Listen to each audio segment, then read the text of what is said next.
Pedri, Pedri, Pedri, Pedri. Quel joueur, mesdames et messieurs, quel joueur ce Pedri.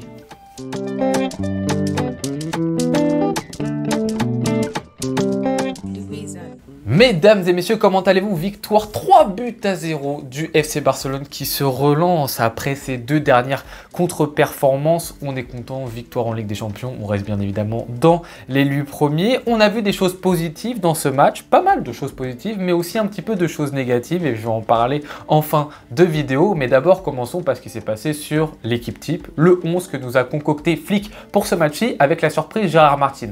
Pas vraiment une surprise puisque finalement Badé n'était pas encore une nouvelle fois à 100%, donc l'histoire de le mettre ailier c'était forcément pas possible. Des petites questions avant d'entamer ce match-ci. Justement, Gérard Martin sera-t-il au niveau? Et surtout, l'association Fermin, Olmo, Rafinha, comment est-ce que ça va se passer? Tout d'abord, en termes de positionnement, comment est-ce qu'on va faire pour élargir le bloc adverse? Parce que ces trois joueurs-ci, ils adorent jouer à l'intérieur du jeu. Et la deuxième question, c'est comment on va faire dans la conservation dans les 30 derniers mètres adverses. Le match commence et on voit quand même que du côté du Barça, ça va être un match assez simple. Il y a une certaine marge. On le sent vraiment dès les premières minutes de jeu que Brest, bien évidemment c'est la Ligue des Champions, peut nous embêter, mais que dans la globalité, on n'est pas face à une équipe qui est un ogre qui va nous mettre 6 pieds sous terre. La chose très intéressante qu'on pourra noter pour ce match-ci et qu'on remarque également dès les premières minutes, c'est bien évidemment le retour de l'association Casado Pedri. C'est fabuleux, ce double pivot est ultra important pour le FC Barcelone, ça fonctionne très bien, les deux joueurs ont des repères,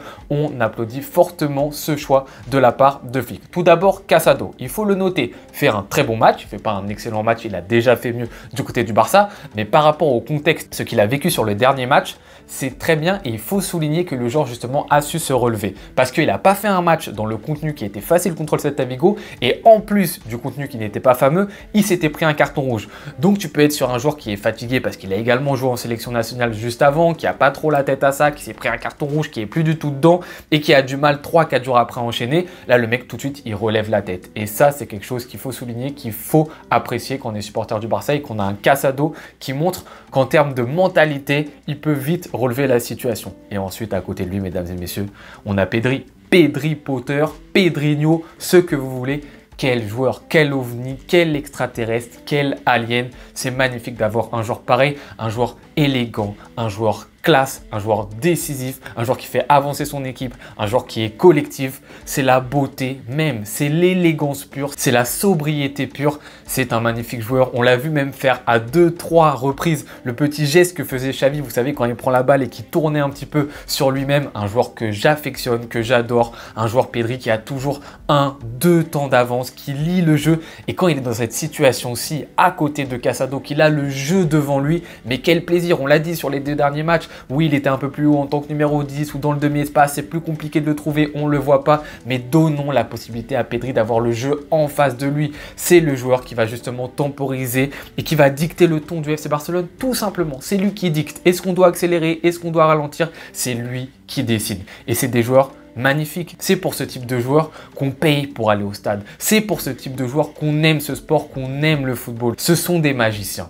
Alors oui, il ne mettra pas 50 buts dans la saison, il n'en mettra pas 40, il en mettra peut-être même pas 10 des buts. Parce que c'est pas Pedri. C'est pas un mec qui frappe tout le temps, c'est un mec qui est dans le collectif. Mais moi, je préfère 1000 fois plus regarder un match avec ce type de joueurs qui me font applaudir. J'ai applaudi, j'étais tout seul. J'étais tout seul dans ma chambre, je regardais le match. Pedri, je l'ai applaudi. J'étais tout seul. Ce type de joueur par rapport à des joueurs qui, oui, te mettront 40 buts dans la saison, des tapines à droite à gauche, mais qui seront des robots et des machines. Parce que des joueurs comme Pedri, on en fait de moins en moins aujourd'hui. Et avec ces toutes petites chaussettes là, qui sont même pas remontées, qui sont toutes basses avec des protèges tibia minuscules, on adore ce type de joueurs.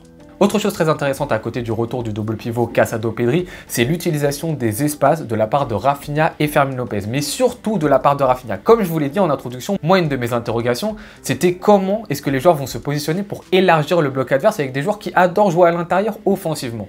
Ce qui a été très intelligent sur ce match, c'est qu'on a enfin vu Rafinha vraiment jouer ailier de couloir, ailier qui colle sa ligne. Regardez la heatmap, Rafinha est un joueur qui dans la grande partie du temps, surtout en première mi-temps, colle sa ligne. Ça, c'est ce que j'appelle être un vrai ailier. Alors, bien évidemment, des fois, il jouait plus intérieur, mais quand il était plus intérieur, c'est Fermin Lopez qui allait écarter de l'autre côté à gauche. Et ça, c'est très intelligent parce que enfin, tu n'as pas trois joueurs, Dani Olmo, Fermin Lopez et Rafinha, qui tous les trois sont intérieurs, ce qui ne permet pas d'élargir le bloc adverse et tu forces Koundé ou Gérard Martin à monter. Là, Rafinha, il était à droite très souvent, donc forcément, Brest, ils sont obligés d'élargir. Alors, Rafinha, vous l'avez vu, n'est pas Lamine Yamal en termes de créativité, en termes de dribble, en termes de qualité de passe. Quand il est ailier couloir, on voit que c'est beaucoup plus compliqué. Mais on l'a dit, c'est pas une surprise, on l'a toujours dit. Rafinha est beaucoup plus à l'aise quand il est à l'intérieur du jeu. Dès que vous allez le mettre sur le côté, ça va être beaucoup plus compliqué parce que c'est un joueur qui a tout simplement pas ses qualités. Si, il a des qualités pour être intérieur et il est ultra performant en ce début de saison là-dessus, joueur de rupture. Dès que tu le mets vraiment collé à la ligne, il a plus de difficultés. On avait beau dire, oui, non, mais c'est que quand il était sous Xavi qu'il était en difficulté. Mais là, vous allez voir Soufli qui va se réveiller, même si vous le mettez sur le couloir, il va être très bon. Vous l'avez vu ce soir, on voit quand même beaucoup moins Rafinha. Alors, il a été meilleur que ce que j'attendais. Je pensais qu'on allait tomber sur un Rafinha qui allait être pire que ça. Franchement, Rafinha, ça a été correct son match. Vous voyez qu'il y a quand même une grande différence entre Rafinha quand il est à l'intérieur du jeu et quand il est lié. On le voit presque quasiment plus sur la seconde mi-temps, le petit Rafinha. Encore une fois, mais ce qu'il faut quand même retenir, et ce qui est très positif, c'est que dans le positionnement, il a élargi le bloc de Brest. Parce que même si tu es Brest et que tu vois que Rafinha, c'est pas du niveau d'un Lamine Yamal et qu'il est moins à l'aise sur l'aile, tu es obligé de le prendre. Par rapport au début de saison qu'il fait, à aucun moment tes défenseurs de Brest, tu peux laisser Rafinha sur l'aile. Donc à partir de ce constat-là, c'est forcément positif. Même si dans l'utilisation du ballon, c'est pas du niveau d'un Lamine Yamal, c'est intéressant d'avoir au moins un joueur qui te permette d'écarter cette défense de Brest. Et quand c'est pas lui, de l'autre côté, c'est Fermin Lopez. Donc là-dessus, ça a été très intéressant. Maintenant, il y a un côté négatif dans ce match-ci.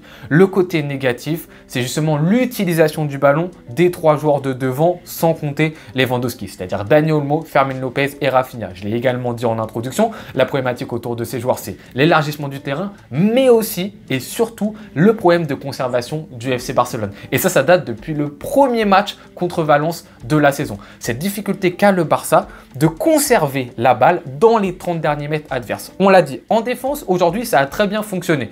Koubarsi, Martinez, ça temporise, c'est très intelligent. Pedri, Casado, on l'a dit, c'est les maîtres du temps. Ils sont là, ils contrôlent, ils gèrent. Quand il faut accélérer, ils accélèrent. Quand il faut temporiser, ils temporisent. Il n'y a aucun problème. Mais alors, les trois de devant ce soir, Olmo, Rafinha, Fermin, ils ont été insupportables dans leur incapacité de temporiser. À aucun moment, ils prenaient le ballon, ils disaient « Ok, on va un petit peu calmer le jeu. C'est je prends le ballon, tout droit, tout le temps tout droit. Je fais des appels tout le temps tout droit. Je vois un mec se lancer faire un appel, je lui fais la passe tout de suite dans la verticalité. Eh les gars, à des moments, calmez-vous, calmez un petit peu le jeu. Faites en sorte de faire tourner cette équipe de Brest. On part de la gauche, on arrive à droite tranquillement.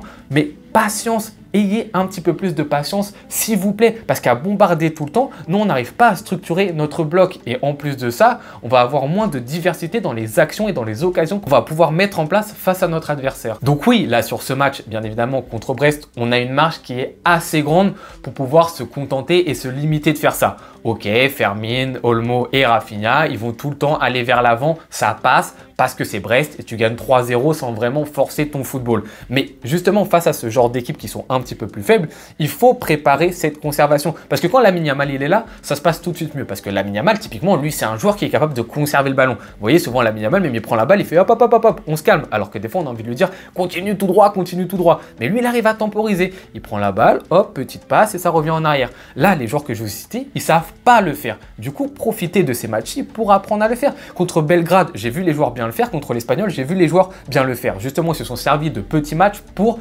essayer de s'entraîner sur ce point-là. Pourquoi là, contre Brest, ils ne l'ont pas fait? Pourquoi ils ont toujours cette envie d'aller constamment dans la verticalité? À chaque fois, il y avait un 1-2, une passe, j'étais là, Fermin, la temporise, t'es tout seul et je voyais Fermin, il donnait la balle et ensuite tout droit. Ou Rafinha, il donnait la balle et ensuite tout droit. Mais juste attends un tout petit peu. La verticalité, c'est intéressant de jouer vite. Il faut le faire, justement. Mais il faut allier les deux. Des fois temporiser et des fois jouer dans la verticalité. Exactement comme fait Pedri. Vous verrez, Pedri, des fois, il envoie des longs ballons. Des fois, Pedri, il va jouer direct. Il va donner une passe bien longue, bien qui va couper les lignes adverses. Il le fait. Mais à des moments, Pedri aussi, il va temporiser. Il faut savoir allier les deux. Et moi, ça, c'est quelque chose qui me dérange parce que c'est une problématique qu'on voit depuis le début de la saison. Donc, il faut absolument que ces joueurs, ils arrivent à apprendre ça parce que ça reste compliqué. Alors, Alors après, dans ces joueurs-ci, tu as eu des plus, des moins. J'ai trouvé quand même Fermin assez intéressant dans la proposition. Bien évidemment, dans la finition, il a été un petit peu plus en difficulté, mais je trouve au moins que c'était intéressant. Comme je l'ai déjà dit, Rafinha, c'était pas mal. Je dis pas que Rafinha, c'était mauvais, hein. Encore une fois, je dis juste qu'on voit quand même un énorme gap quand il est intérieur que quand